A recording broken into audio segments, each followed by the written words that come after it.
Hey guys, welcome to another episode of SynergyTalks. Today, guys, as we mentioned in our last episode, we're going to be talking about the amazing world of intraoral scanning. And where did it all start? How long has it been in the industry? I got to tell you, when I Googled some of the facts, I was actually shocked. If you would have asked me last week how long intraoral scanning has been in our industry, I would have said maybe 10 years. Yeah. 15 at most, yeah. right? But the shocking thing is cerec, which I didn't know this part, was the first intraoral scanner introduced to the industry. But it was introduced as early as 1985. Milos, that was before you were born. That is 1 year before I was born, yes. See that? That's crazy. So obviously there was a lot of development. It was one of the first prototypes. Really, when you really look at our industry, 2007 is where, itero got in the game, 2011. Then you had 3Shape come out, and then it kind of trickled from there. There was a system called E4D, which is now known as Plan Mecca, that came out in 2013-ish time frame. So as these things evolved, right, is like I said in the original episode, is where I started to see, hey, scanning versus our conventional impression can make our lives a whole lot easier, right? More consistent, better quality. And that's one of the reasons we developed Synergy 3D in late 2014, early 2015, with the mindset that we were going to do everything digital. I mean, it was important because all of the manufacturing in dental technology started to switch over to digital. So we have CNC milling, we have 3D printing, we started to have CAD design software. So for all those things to be relevant and to operate, we needed a good data acquisition system, a digital data acquisition system. And that's where intraoral scanning kind of came into play. Even though they started in 1985, really, like he said, it didn't become mainstream until like 15 or so years ago. And for instance, the main benefits of the system that I see, you can tell me your opinion, but for me, it really allowed us to have redundancy, consistency, and accuracy that we weren't able to have before. So for instance, a traditional visit to the dentist involves the patient sitting down, the dentist preps your tooth, or assesses what you need done, and then he takes an impression. Classic mold, right? You get a tray, either for maxillary or mandibular arch. You fill it in with certain type of material, and you take an impression. There's a lot of choking involved. There's a lot of movement and consistency. It's really hard to stabilize the patient, the jaw position. Bite registrations, the relation between upper and lower jaw, were also done using, waxes and blue mousses and things like that. The actual impression material went from hydrocolloid, then we have silicone-based materials. Now we have improgums, all this stuff. So all of those things combined create an environment where there was a lot of distortion, whether from the moment the case gets shipped to the lab or from the moment the lab receives it and starts working on it. So whether it was summer, right, when it gets really hot, the wax tends to melt and warp, right? Or the winter when things get really cold, things start to shrink and they can become more brittle. And so we would get these inconsistencies all the time. And then we take those impressions. Let's say the impression itself had warped, and now we have to pour that impression in stone to receive a positive of it. Then our stone has a different expansion rate depending on how you mix it, on your ratio, water to powder ratio, or whether or not you're doing it in a really hot or a really cold environment, or a really humid environment, or a dry environment. And then, we would have, the crown's not fitting. Sometimes things are working great, sometimes they're not, and so on and so forth. So it was a mess. It was really hard to diagnose what went wrong. And so now we're at a point where we can have that consistency where the patient goes in, the case gets scanned immediately. We have a permanent data, permanent record of that point of time where patient got scanned. Things don't get shipped. They get emailed or sent via FTP. So they instantly show up in our inbox. So if the patient gets scanned at 3:35, by 3:36, we have the case halfway across the planet. And then we can run it through our CAD software immediately. If anything ever gets lost or destroyed, you have the data on file. Data is all there. So this is really what I think made these things invaluable to Well, us. even if you take it to the next level, right? And as the industry evolves, and it's no hidden secret, right? It's harder and harder to find that skilled technician. Schools have been closing. There's not as much education, at least here in the States, in certain states specifically. So when you look at it now, it makes it more consistent, not just in the variables of the powder and the liquid or humidity, but even think about the next step, right? When you have a stone model, there's multiple stages to production, right? And lab owners know this, some doctors might know this as well too, but you have the scenario where you need to saw that model out, you need to pin that model, you need to ditch that die. That is an extreme skill set, something like, for instance, back in the day, you used to see a lot more shoe repair centers, right? Or like when you look at the earbud industry on how there was an earbud not earbud, I would say a hearing aid industry. There was a hearing aid manufacturer on every corner. So by utilizing digital technology, it's not just giving us the speed, but it's giving us the consistency because we're getting a lot more of the accuracy data that's actually in the patient's mouth without the variable, right? Your powders and liquids, ratios, the humidity, but then the next step of getting a clarity of not having that stone that you need to ditch away, or the overlay, or if it's super gingival. So it really, as these systems evolve, give us so much more guarantee of that reducing a remake factor, which was, back, when you look at statistics in the industry, they say a lab's acceptance remakes is 4% or less. In my opinion, now with digital technology, That's actually a really high number. Yeah, very high number. Yeah. It should be, you look at us, our remake factor is under 0.5%, 0.01%, because we do 98% of our restorative digitally. And there's many scanners out there, and we'll talk about it today, right? What scanners we like more than others. It is amazing. Like when we first opened Synergy, E4D was pretty popular in the industry. Obviously, Cerec was always there, itero, 3Shape. And depending on the scanner they were doing, they were really known as a single unit restorative.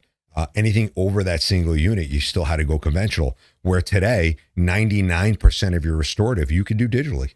And there is protocols that we've created that, 100%, you could achieve that digital footprint. And as we evolve and we bring more knowledge to the industry, we hope that, we create additional protocols where you don't need to put impression material in the patient's mouth at all. I think that's interesting because that last thing you said, because the feedback that we get from dentists who had adopted this technology a lot earlier is that they would never want to go back to taking traditional impressions anymore.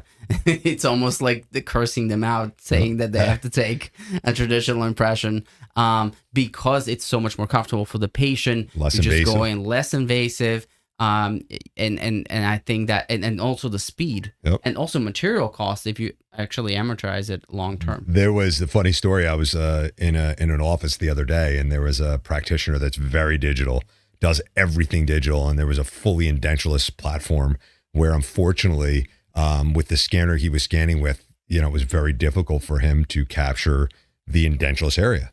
And I told him, I said, Doc, unfortunately, you're going to have to do, if it's existing denture wear, you're going to have to do a reline impression. Yeah, or you have to do a bite block and do a wash. Such things to me. and he looked at me, he's like, I got to put impression material in the patient's mouth. What? And it was almost like, I'd rather not do it. I'll send it to the guy down the street. So we are getting somewhat spoiled with this technology, and utilized appropriately, it should not only increase productivity and profitability for the laboratory, but for the practitioner as well. And that's the key point. And obviously a better experience for the patient. And that's a win-win for everybody. So knowing all that, I just want to go over some technical details so you can kind of understand how this technology really works at its fundamentals. We have a couple of examples of some of the popular options of scanners that are available. Sorry, had that on vibrate. All right, so let me just cut that off. Okay, so with all that said, I'm going to go over some of the options that are available. We have some examples of scanners here on the table. I want to give you a little bit of detail of how the technology works down to its fundamentals. And maybe we'll go over a little bit of like a trial scan to show what are the basic guidelines for how to scan a patient as quickly and as accurately as possible. Let me ask you a question, Milos. If a doc called you today and he says, I'm thinking about getting into intraoral scanner, what is your preference of a recommendation of what you see gives us a little bit better clarity in that scan? Are you talking about brands? Yeah, brand wise. I mean, and why that brand? I mean, obviously, in my opinion, the two, I think, most popular ones that come to mind for accuracy and consistency were probably one of like what we would say the OGs, right? You got Cerec, you have 3Shape. Obviously, itero has always been there, but it's been known more for an orthodontic platform. What would be your opinion today and why? As somebody who reviews this data all the time, I would always put ultimate best, like 3Shape Trios will be on top of my list, followed by Sirona, followed by scanners like Allied Star and Medit, and I would unfortunately put itero at the bottom of my list. Is it and when you're evaluating them, just out of your opinion, why? So when we review data, we look at how the data is stitched together, how clean is it, and how technique sensitive is it to capture that data. And if the practitioner is not very skilled or doesn't have enough experience, certain scanners are less forgiving. So they give back a lot of data that's incomplete. And you get things like missing margins, missing contacts, incorrect occlusal alignments. And so what we've seen is that itero usually has a lot of those problems. It's a combination of hardware and software. In my opinion, itero is like a little bit behind. I think Sirona is still pretty strong in the clinical space. We're going to go over some of the differences of what makes all these things come together. But that would definitely be my order. In saying that, I think it's safe to say that we've had great success in utilizing any scan we get. Absolutely. There's not a scanner in the industry we don't when we work talk with. About preferences, right? Preferences for sure. I mean, and the thing is too, and there's always that preference standpoint of we'll sit here and debate all day, and I might say, as a car, I love BMW, and Milos say, nope, there's nothing better than a Mercedes. Now, they're both very good cars, right? But there's also very specific things that would make a certain vehicle or a certain scanner a better fit for the environment, right? But I tend to agree with Milos that itero is definitely very well known. I mean, I think their integration or acquisition by Align Technologies is brought a lot of awareness to the scanner. But we'd love to see more development there for capturing size, ease of use. And don't get me wrong, we do probably our number one scan that comes through our facility today is itero. We have phenomenal success with it. Which is why we want to see it get better. Absolutely, 100%. They did a great job in marketing and branding and getting their product out there.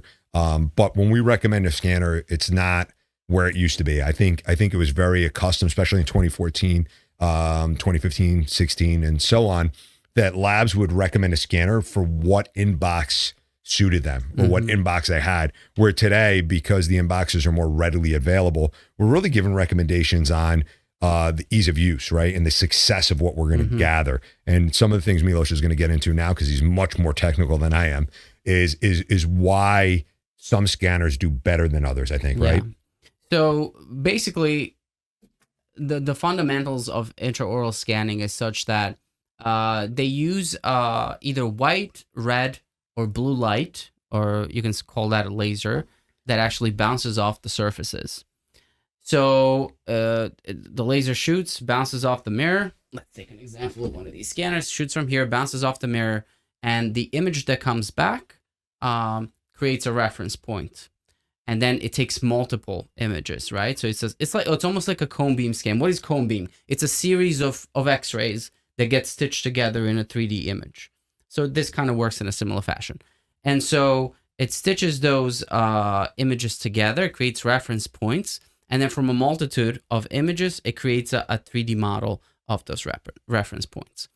Now, some scanners used to use video, right? They used to actually record a video and then use that video to extrapolate data into a 3D image. A lot of those scanners, I believe, used to utilize powder scanning. So that was Carestream was known for that. The problem with powder scanning is that to do it intraorally, you would have to spray it intraorally on a surface you're scanning.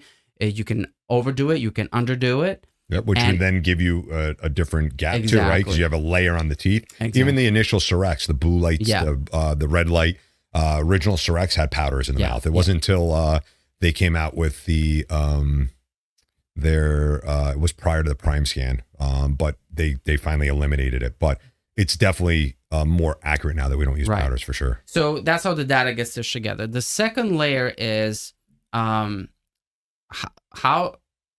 what is the data stitching algorithm work like? How good is it? So a lot of people like to talk about resolution. Oh, this scanner is at this resolution. Higher resolution means better scan. And actually, if you look at the scale, Sirona scanners have the highest resolution. So which means the output of a file is the highest, the largest size, right? Or if you view it in a 3D fashion, it gives you the highest number of points, or the so-called triangles that assemble a 3D image. All of these scans, just for those of you who don't know, create a data file that's in a STL format. That's a stereolithography format. That's the sort of like the universal file. For those of you who are as old as I am or older, you're going to remember MP3 file was the universal music file, just like a JPEG is universal image file. And so STL file is a universal file we use to exchange data in dentistry. So every scanner generates an STL file today. Back in the day, they did not. They were closed. They were closed, and they had their own proprietary formats, which was horrible. And so the way that data gets stitched together is really important. So even though Sirona has the highest resolution, the algorithm of stitching, which means how accurate that data gets stitched, actually I think goes to 3Shape or some guys like Allied Star, or maybe even some of the Medits, which before in early iterations they had some problems. I think they improved a lot. Whereas if you look at something like an itero, I mentioned it was very technique sensitive. The data stitching algorithm is very broken in my opinion, because it requires a lot of different successions of data to be executed for it to be stitched correctly. If you don't follow that specific order, then you're kind of screwed. It's probably safe to say too that, more so than ever, the AI platform within the back operating system is just as important, right, as the camera of what it's capturing, or the processor on the computer. When scanning first came out, they were cart systems, right? And now you're seeing more and more of a laptop platform. Yeah, and that's what we're going to go over now. So as you can see here, we have a laptop. Newer scanners, or I should say different scanners, mostly utilize a laptop system that has a wand plugged in via USB. And that's a wired scanner, as you can see right here. Then you have wireless scanners. That have their own internal battery and also a battery at the base. And then you had hubs, which is, if you look at over there, that's an itero scanner. They have special hubs that the scanner plugs into the hub, and then the hub plugs into either a cart or a machine. I think it used to be a laptop. Yep. And then, like he said, we had cart systems, which were basically rolling screens with a little computer built in, like all-in-ones. And so there's two ways this data gets processed, and the manufacturers have changed it a lot over the years. It can be processed locally on your machine, or part of it can be processed on the machine, but most of it gets bounced onto the cloud, and then the cloud processes it and then sends it back. The problem with the cloud is, as we all know, clouds can shut down and they can fail, they can slow down, and a lot of offices might not have the fastest internet connection. Which is more and more important than ever. Exactly. And then you might sit there and wait for a very long time for this data to get processed. We prefer systems where all the processing is done locally on a computer, in which case all you have to do is invest in a higher end laptop, which has a stronger processor, a stronger video card. And then the software is, especially on the newer scanners like Allied Star, which I really like, the software itself is calculated to take full advantage of that GPU. So it's coded correctly. And so the post-processing is instant. So then we have that aspect. And then the second aspect is obviously the price. The price would be something that's also evolved over the years, and you can talk a little bit more 100%. about that. Yeah. So when you look at pricing, especially when we first opened up, it was the mindset of talking to practitioners about getting into digital technology and hearing numbers of 45, 55, 65, 120,000. And they said, well, the pressure material is a lot cheaper than that. So it was very hard to stomach it. As this product evolves and they become more readily available and you have more third-party manufacturers out there to compete with the big boys like the iteros and the 3Shapes and the Sirona systems, they now have changed the game where you can get into intraoral scanning for under $10,000. And it's not just whether you're looking at like an Allied Star unit, even Medit and some even refurbished 3Shapes or iteros become much more affordable, where it's easier now to obtain it and stomach the fact of spending that. The one thing I always say though, whether you're spending that $60,000 or you're spending the $10,000, it's not just looking at your initial investment. I know a lot of times you'll sit with the sales rep and they'll talk about ROI and, well, this is how fast you'll rejuvenate your cash because you're saving on impression material, you're saving on sterilization, you're saving on remakes. But it's also now with digital technology, like Milos talked about earlier, is the speed, right? Where when you took a conventional impression, you either had a UPS it, FedEx it to your laboratory, or you had a local courier come and pick it up and bring it to your laboratory, where that's loss of time. Also the manufacturing aspect of it, right? Now you need to pour that model up, saw it out, ditch it, and articulate it. Where once we get that digital file, we can do everything through automation, which gives us a faster, quicker restorative. Faster restorative means hopefully more productivity for the practitioner, faster delivery to the patient, better satisfaction. So when we look at the industry today, when you can really get into intraoral scanning between, I think, $10,000 or $15,000 on these other brands like Medit, Allied Star, and other systems out in the industry, it's almost a no-brainer where it doesn't make sense. Why not? And that's where hopefully as we educate you guys more as lab owners and practitioners, you could really see the added value to say, yeah, I need to get on this. I need to start doing it. And like I said, because we're such big advocates in our facility, we do over 98% of our restorative digital already. And we want to continue to push that trend. Yeah, and I think because a lot of people started to see value, this value that you just described in intraoral scanning, a lot of different brands came onto the market. And so the market is now actually pretty flooded. So when one has to make a decision, look at a couple of factors. Look at how easy is it to use the scanner, do a trial run, run it with the patient. Don't just look at numbers, listen to numbers. I'm saying, oh, this one is high resolution. Get this one. It's higher resolution than this one. What's the ecosystem like? What is it like? Do I need to calibrate it? For instance, some units don't have to be calibrated at all. Some units have to be calibrated. For instance, like I know the Trios has to be calibrated. I'm not clear on whether or not itero has to be calibrated. This unit does not have to be calibrated, the Allied Star unit. Another thing is if you're scanning a lot of implant cases, and you need to scan bodies with a lot of like distal extensions or very deep recession. What's the scanning depth? The scanning depth is basically, if this is a point of scan, the finger is a point of my scanning, and this is where the scanner is, it is the maximum distance from the scanner that I can capture the data. That's the scanning depth. So the higher the scanning depth, the better, which means that the scanner can see further in, which is a lot more forgiving for the clinician to go in. And then when you do that trial run, as we're going to show a bit later, try to do abnormal things. Don't just move in one particular fashion, because you want to see what the scanner behaves like when things go wrong, right? It's easy to do things when everything's right, but it's how we do things when things go wrong is what defines us. And so I would say 50% of the market right now does not use intraoral scanning. So there's a lot of room for growth and a lot of room for education for those who are starting to learn about it.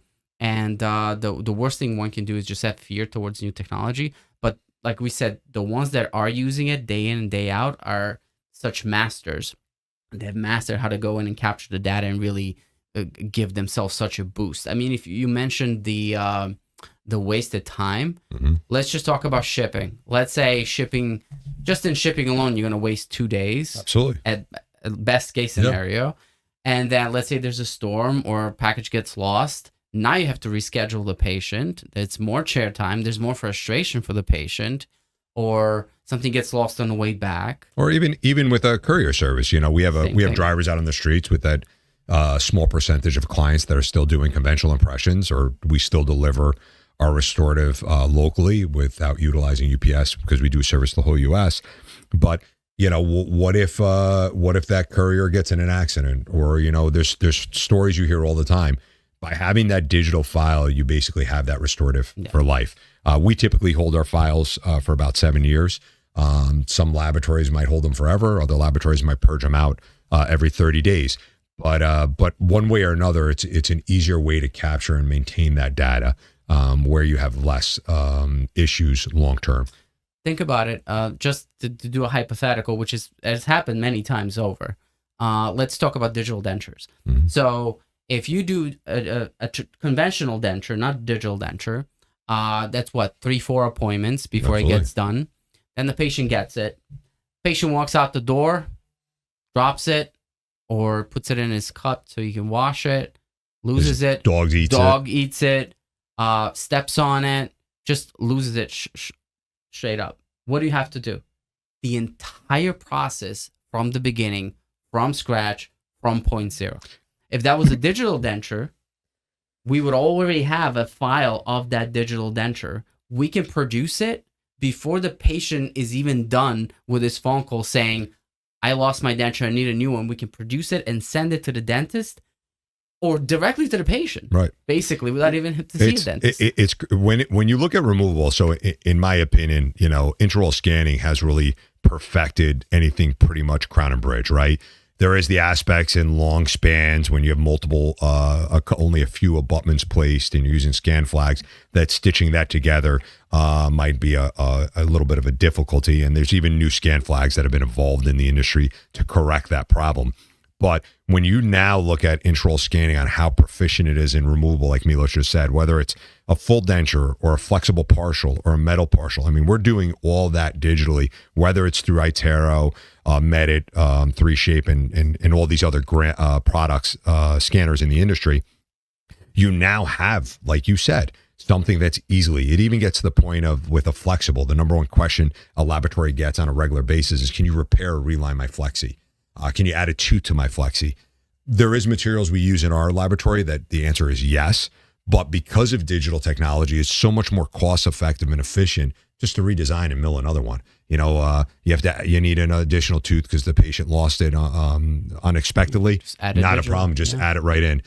So digital technology is now advanced in such a way that it's made us more efficient, not just in the speed of the initial manufacturing, but servicing the patient long term.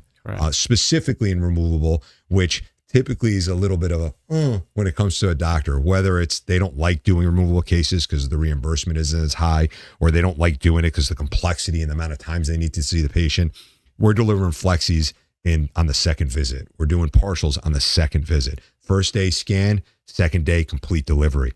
This is extreme savings, not only to the office, but to the patient, right? In this day and age, and I always refer back to Amazon, where when Amazon first came out, we were like, oh, I got to wait 2 days. I'll just go to the store.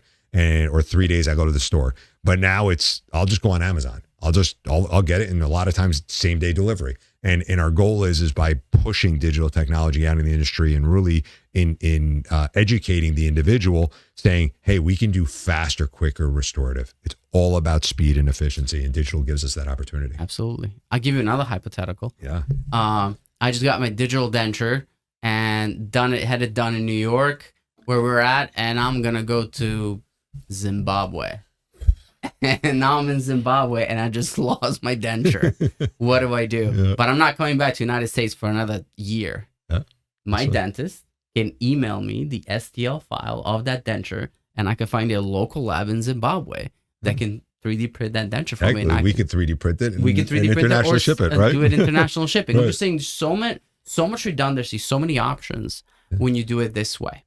Okay, so let's say we have... For this session, we have maxillary mandibular model.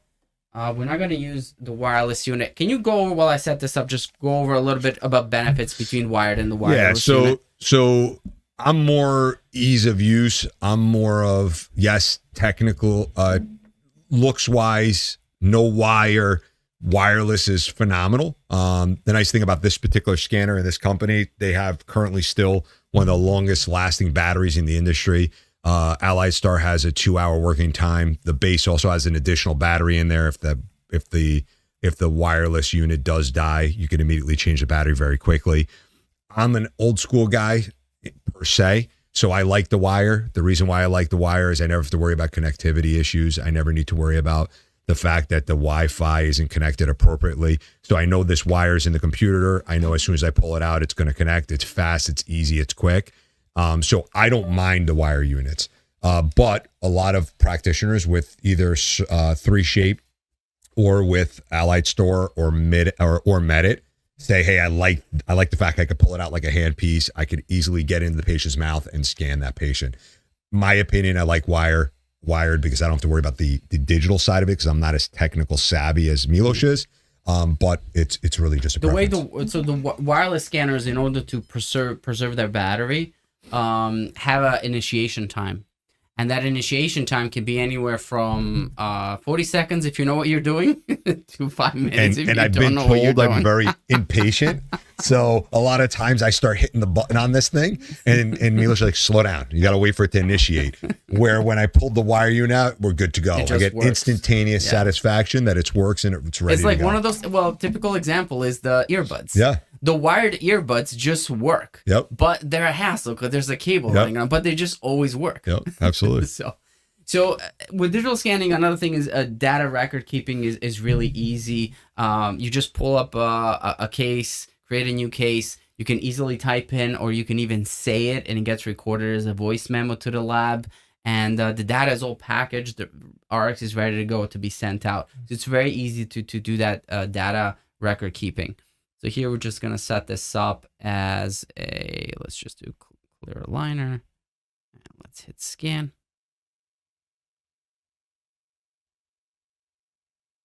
All right.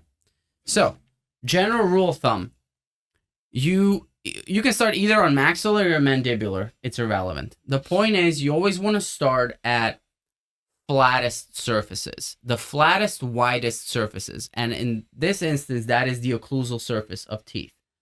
Once you cover the occlusal surface of your teeth, as we're going to do now,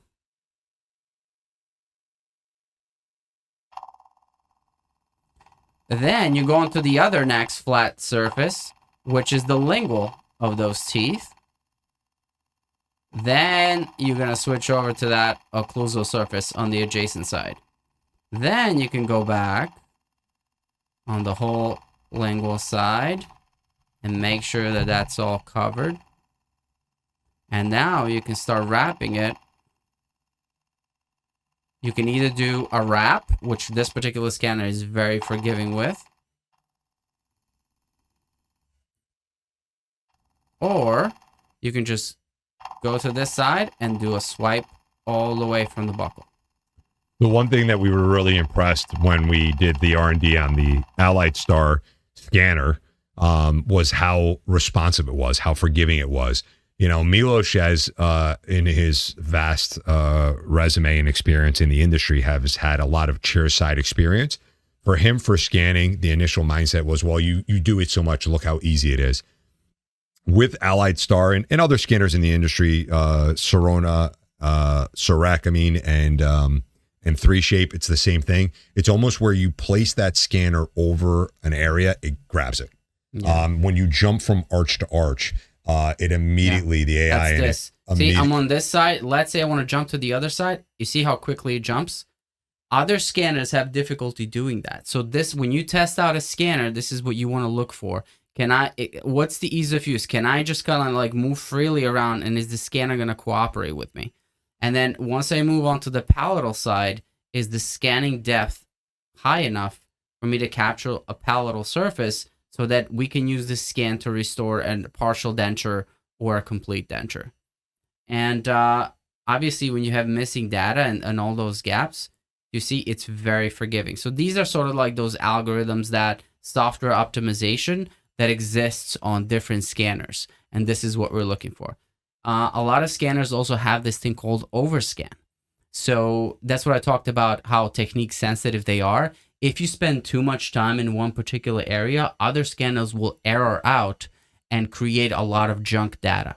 And for instance, itero has that problem. Other scanners also give you a warning when you do that. Scanners that do not have that are very good. This is also newer technology, newer algorithms, newer AI that does this stuff. So now we're going to switch over to mandibular. Same thing. We're starting at the occlusal surface, lingual of lower anteriors, back to the occlusal and adjacent, and then go back to the lingual. And now we can wrap all the way. I know as you're watching this, you say, he's scanning a model. It's just so much easier. I mean, we've literally especially easier in the mouth. Yeah, we've done so much R&D with this product specifically.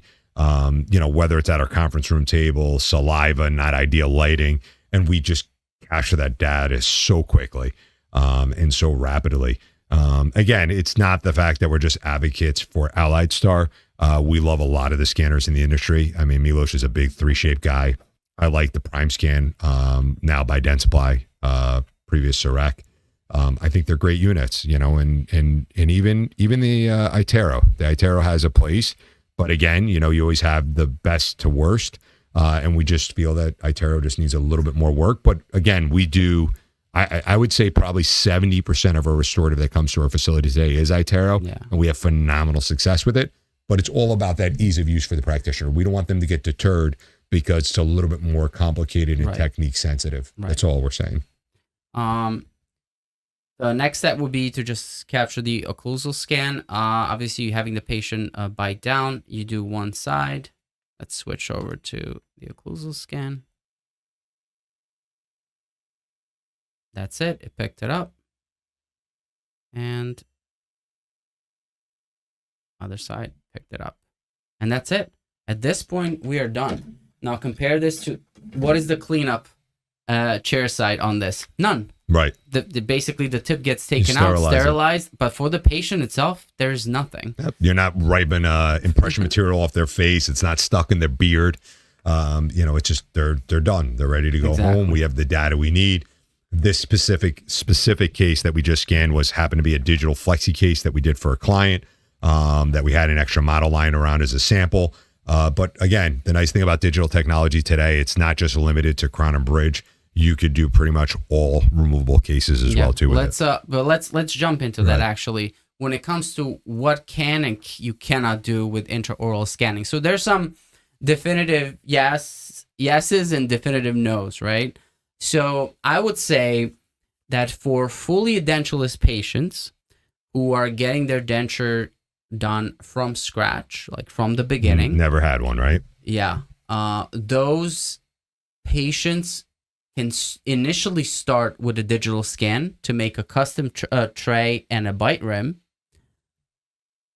But then the process from that point on is analog because we just produced a custom tray. We have a protocol, though, where we also could utilize the bite block as the custom tray as well, too. Where we just don't make it as form-fitting to the palate. Mm-hmm. And then you could do a wash impression to eliminate that custom tray stage. But again, when you really think about the amount of patients that come through the door, typically you're finding a patient that has some type of removal in the mouth, and that's a whole nother animal, right? We have protocols where you could do a wash impression, and whether we do a copy denture or we just use their pre-existing denture as a reference points for VDO, we can make them a brand new denture with brand new occlusion, a different bite. Maybe their previous denture, for whatever reason, is in a class 1 and they want to go to a class 2. They're showing too much teeth. They want to show less teeth. So where when you looked at it about 5 years ago, this wasn't achievable and removable. It had a really hard time in the non-edentulous area because the scanners, you got to remember, use reference points. So when you have a completely edentulous area, sometimes they do get lost in the stitching process because it doesn't understand the reference points of where that soft tissue is and has a harder time reading soft tissue. Now, we've had much better success in completely edentulous when we're looking at 3Shape or you're looking at Allied Star. There's a little bit more difficulty, I think, in the itero when it's 100% edentulous. But again, we've used powders in the mouth. We've used, Sharpie markers to leave reference points, and that's worked. But absolutely, in this day and age, I always say that 98% of your scenarios, there's no reason not to be 100% digital. Correct. And also, a lot of scanners have, including this scanner, different toggles to specify whether or not you're scanning a fully edentulous patient, or in this instance, a copy mill patient. So a copy mill or a copy mill denture is a situation where the patient already has an existing denture that they've been wearing for a few years, and but it's gotten a little ill-fitting over time because the tissue had resorbed, maybe there was some bone loss, and so now they want the exact same looking denture from the outside, but much better fitting. And so in that instance, the dentist will do a wash impression and just send us scan that denture 360, so all around, and we will take that file and produce the denture that looks on the outside just like the patient's existing denture, but much better fitting on the inside. Or if they want, we can even improve some of those aesthetics if there was a chip on the old denture. So in those instances, that option to have that 360 scan exists on some scanners. I know that Sirona scanners have really good options when it comes to scanning denture and overall denture protocol. 100%. Well, once Dentsply bought them, right, or merged or whatever it was, they really put a lot of R&D behind the removable aspect of it. And I got to tell you, itero has pretty good platforms for like specifically the copy denture platform. And probably when you look at Sirona, cerec, or itero, probably supersede even when you're looking at a platform like AllStar, which we really, really like. They have great features for that. So again, when you're looking at your scanner, it's not just should be price driven, but what are you trying to achieve from it? What do you want to accomplish? In my eyes, if I was a practitioner tomorrow, I opened up a dental office or I went to dental school, ease of use is the most important, right? I want to know because they say I'm impatient. I want to be able to put it on a surface and capture that data and make sure it's good enough data for my laboratory to give me the best quality work. And we tend to see that when you're getting it from a prime scan, OmniCam from Sirona, cerec, or a 3Shape or an AllStar, we tend to have the best results. And again, like I said, itero, Medit, we still do very, very well with. But there is a platform or a benefit to each scanner in the industry. So here's just the elephant in the room, right? Because it sounds like we don't like a lot about itero, but we work a lot with itero. This is what I want to see from itero. They're prevalent in the industry. They're so big. 100%. The problem with, and this is true for any brand and any organization, when you get too big and too comfortable and you have certain proprieties that you're in control of, like maybe the Invisalign business and other things, I believe that the incentive to innovate slows down. Oh, for sure. Diminishes. And so what I like to see them, I think they have definitely the money and the potential and the skill set to create a badass scanner that can actually wipe the floor with all the competition. Oh, absolutely. I mean, you look at it, and it's a key point, right? There's always that mindset of when you get bigger, right? So the way I'd look at it is itero is basically a cruise ship, right? And all these other industries are more of like a small yacht or a speedboat. And for instance, like a newer company like Medit or AllStar, they're a small speedboat. They want to make a change. They're going to turn the wheel. That boat's going to turn in seconds. Yeah. You want to try to move that huge, Titanic city on the water. We really got to plan and figure out how we're going to make those movements. So I think that's where itero is today. I do feel that because they are, I think, hold currently, and don't quote me on the statistic, I think the largest market share in the industry currently. I think you're going to see great things from them in the future, and that they're doing good involvements, good innovations already. Another thing I'd love to see from itero is really work on their wand. I mean, this is a little bit older of a unit, but they're very similar even in their newest platform, that the head is really big. The wand is very bulky. When you're trying to get in that patient's mouth, it takes a whole nother caliper. You have to get really close. You have to be touching the tooth. Right. Where, when you're looking at these other units, and even if this was a 3Shapes intraoral scanner right now, the Trios 5, wireless or wired, right? Very similar platform, smaller head, lightweight, easy to use. Medit, same thing. Medit, like Milo said, I think when it first came out in the industry, it was a good scanner for the cost. But now, it's really doing a great progression where their AI and things have evolved where we're getting a lot better data from them. So I would just say, without a doubt, there's no reason why every office in America shouldn't have a scanner. We're not telling you to go out and buy a Medit or an Allied Star or an Itero, but really do your homework, talk to your lab, make sure your lab's not giving you a suggestion based on what suits their platform. I could tell you there's a local lab, been in the business for many, many years to us today. When you call his laboratory, he'll only recommend Sirona. It's not because he thinks it's the best unit in the industry. It's easier for him to work with it. Right. Well, and he also invested so much in his platform with Sirona, cerec, that inbox, he wants to only look at one inbox. He knows the platform a lot better, so he's comfortable working with that. And as lab owners, I would recommend become proficient in every platform.